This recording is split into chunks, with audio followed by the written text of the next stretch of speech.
मंत्री श्री मोदी जी ने, गृह मंत्री श्री अमित शाह जी ने और भारतीय जनता पार्टी ने पिछले 10 साल से बहुत बड़ा धोखा किया है। दिल्ली सरकार की एक ओबीसी लिस्ट है। इस ओबीसी लिस्ट में, दिल्ली सरकार की ओबीसी लिस्ट में जाट समाज का नाम आता है। केंद्र सरकार की एक ओबीसी लिस्ट है। केंद्र सरकार की ओबीसी लिस्ट में दिल्ली का जाट समाज नहीं आता। तो दिल्ली यूनिवर्सिटी में जब बच्चे एडमिशन लेने जाते हैं तो उसमें दिल्ली के जाट समाज को रिजर्वेशन नहीं मिलता। दिल्ली यूनिवर्सिटी के कॉलेज में जाते हैं तो दिल्ली के जाट समाज को रिजर्वेशन मिलता है। केंद्र सरकार के किसी भी कॉलेज में या यूनिवर्सिटी में जाते हैं या केंद्र सरकार की किसी भी संस्था जैसे दिल्ली पुलिस हो गई, डीडी हो गई, उसमें नौकरी लेने जाते हैं तो दिल्ली के जाट समाज को उसमें रिजर्वेशन नहीं मिलता। बड़ी इंटरेस्टिंग बात यह है कि राजस्थान का जो जाट समाज है उनका नाम केंद्र की ओबीसी लिस्ट में है। तो दिल्ली यूनिवर्सिटी में जब एडमिशन लेने जाते हैं तो राजस्थान के जाट समाज को रिजर्वेशन मिलता है दिल्ली के कॉलेज में। दिल्ली के जाट समाज को दिल्ली के कॉलेज में रिजर्वेशन नहीं मिलता। यह तो हमारे पूरे दिल्ली के जाट समाज के भाइयों के साथ, बहनों के साथ बहुत बड़ा अन्याय है। और ये अन्याय ये जले पे नमक छिड़कने जैसा है कि 4 बार पिछले 10 साल में प्रधानमंत्री जी ने अपने घर बुला के और अमित शाह जी ने जाट समाज के नेताओं को आश्वासन दिया, भरोसा दिया, वचन दिया, गारंटी दी कि दिल्ली के जाट समाज को केंद्र की ओबीसी लिस्ट के अंदर डाला जाएगा। 26 मार्च 2015 को प्रधानमंत्री मोदी जी ने दिल्ली जाट समाज के प्रतिनिधियों को अपने घर बुलाकर यह वादा किया कि उन्हें केंद्र की ओबीसी लिस्ट में दिल्ली के जाट समाज को शामिल किया जाएगा। 26 मार्च 2015 को नहीं किया। उसके बावजूद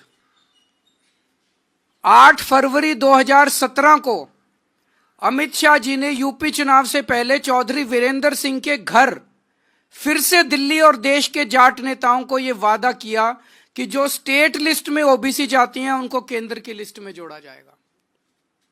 फिर भी नहीं किया। 2019 के लोकसभा चुनाव से पहले दिल्ली में प्रवेश वर्मा के आवास पर अमित शाह ने जाट नेताओं से मिले, फिर वादा किया कि दिल्ली के जाट समाज को केंद्र की ओबीसी लिस्ट में शामिल किया जाएगा।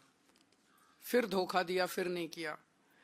2022 में दिल्ली में फिर सैकड़ों जाट नेताओं को बुलाकर अमित शाह जी मिले और वादा किया और फिर से धोखा दे दिया। तो पिछले 10 साल में 4 बार, 3 बार दिल्ली के देश के गृह मंत्री ने और 1 बार देश के प्रधानमंत्री ने पूरे जाट समाज को बुला के बोला, अगर प्रधानमंत्री और गृह मंत्री झूठ बोलेंगे, अगर प्रधानमंत्री और गृह मंत्री अपने वादे को पूरा नहीं करेंगे, अगर प्रधानमंत्री और गृह मंत्री को जाटों की याद केवल चुनाव के पहले आती है, आप देख रहे हो हर चुनाव के पहले जाट समाज को बुलाते हैं, कहते हैं वोट दे दो, इस बार वोट दे दो, अगली बार कर देंगे, इस बार वोट दे, और कभी नहीं करते, कभी नहीं करते। अगर प्रधानमंत्री और गृह मंत्री इस तरह से झूठ बोलेंगे तो फिर तो देश में कुछ बचेगा ही नहीं। फिर क्या बचेगा उसके बाद? किसके पास जाएं इसके बाद? अब ये बड़े मजे की बात है, जैसे मैंने बताया कि दिल्ली पुलिस में राजस्थान के जाट समाज को रिजर्वेशन मिलता है, दिल्ली के जाट समाज को नहीं मिलता।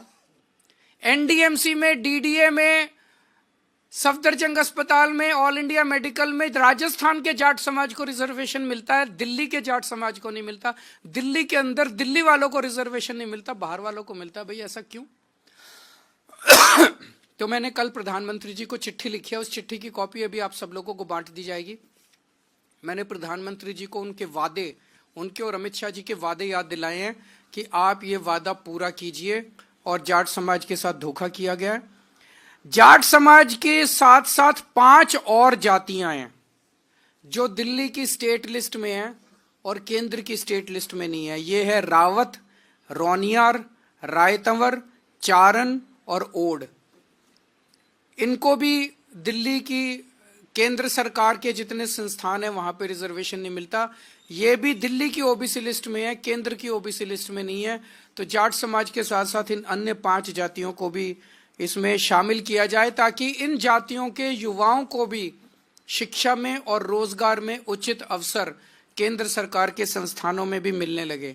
दिल्ली में केंद्र सरकार की 7 यूनिवर्सिटी हैं, दिल्ली यूनिवर्सिटी के कई कॉलेज हैं, Delhi police, NDMC, DDA, AIIMS, Safdarjung, Ram Manohar Lohia जैसे कई केंद्र सरकार के संस्थान हैं जहां पे रिजर्वेशन इन लोगों को मिल सकता है, जिसमें शिक्षा और रोजगार में इन लोगों को रिजर्वेशन मिल सकता है। तो हमारा निवेदन है कि जो धोखा 10 साल से भारतीय जनता पार्टी दिल्ली के जाट समाज को देती आ रही है, वो धोखा देना बंद करें, अपने पुराने वादे पूरे करें।